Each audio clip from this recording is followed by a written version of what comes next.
3 or 4 years ago, an event happened which has changed my life forever. I'd agreed to show a film called The Anonymous People.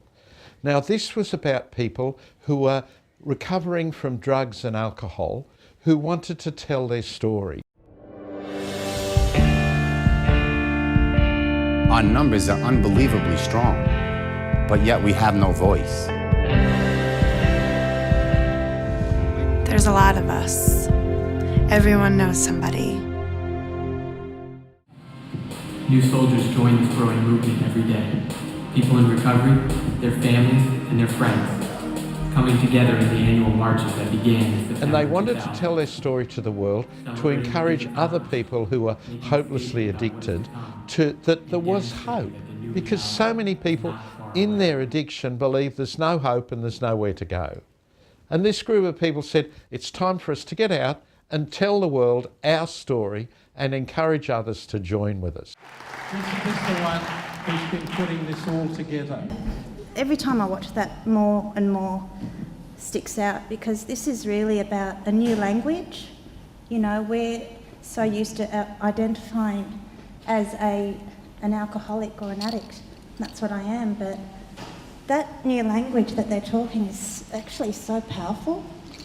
And I'd like to just say that whilst we're in our 12-step fellowships, wherever you come from, okay, like that's important that we protect that and respect the anonymity, but while we're outside that fellowship, why not identify or tell people, I'm a person in recovery. Now, as part of that, and out of that dinner, came the recovery walk. Our first recovery walk we held in that year. And we had about 300 or 400 people, and we walked through the centre of Sydney, and we made speeches outside Parliament House and stuff like that. One of the reasons for today's walk is that when alcoholics and addicts are using, we often hit the headlines. But as soon as we stop using and go into recovery, we fade from sight. And that means that other sick alcoholics and addicts don't know that there's hope for them and that there is the possibility of real recovery from addiction. But the whole thing was that everybody who walked on that walk was there to encourage people who were watching to give up their addictions and join it and free themselves from their addiction. These streets we walked this morning were ones that I lived on when I became homeless, and that was from living the high life to going into full-blown addiction, and then now I'm in recovery. I'm proud of it, and there's so many people that still suffer. If our presence can make a difference to show others that you can recover, that's great. And I remember one girl walking with me on the walk, and she said, you know, when I was in addiction, I was so lonely, I didn't think there was anybody who I could talk to. And now, look at all the people I'm walking with.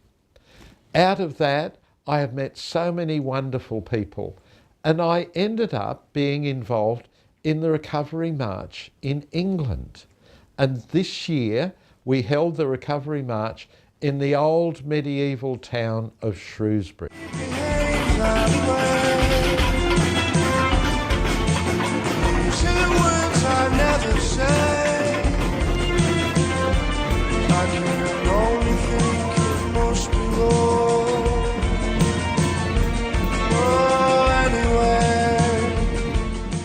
And thousands of recovering addicts and their families turned up and marched through the whole town. And people were looking out the windows and saying, this march is never ending, because there were people moving out one end of the town while others were moving in the other. So it went right through the town for quite a while, and people were watching.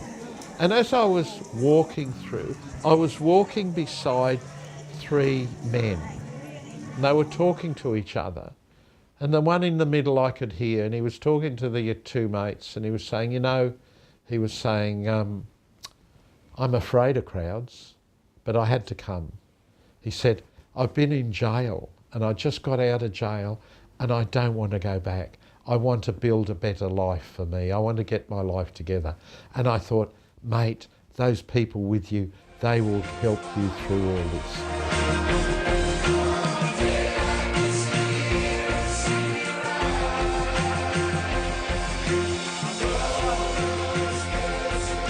Now, just last night in Sydney, Australia, I was at a meeting and a young guy came up to me and he said, "Hey Bill, I really like the work you do." And I said, "Oh, thank you very much." I said, "Where are you staying?" And he said, "Oh, I'm in this jail rehab centre." He said, "I've just got out of jail," he said. And he said, "I don't want to go back. I want to get my life on track again and I want to stay on track." And it was like, bang, two males, 15,000 kilometres apart in different parts of the world. In one it's winter and in one it's summer, both saying the same thing. And it struck me how recovery and addictions have no gender, they have no country. It is just such a human thing.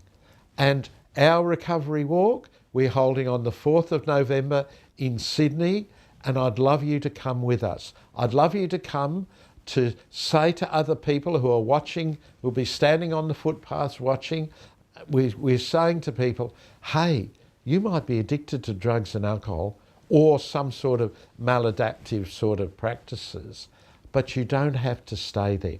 You don't have to let your addiction define your life. Hi Australia, hi Jessica. I know you've had a wee bit of trouble with this year's walk and I know you're going to go for the Sydney Recovery Walk in November, and I'll be watching you on live on Twitter and Facebook and supporting you all the way, and hopefully one day you'll have enough people behind you and you'll be able to set up Faces and Voices of Recovery Australia. Join me on the 4th of November.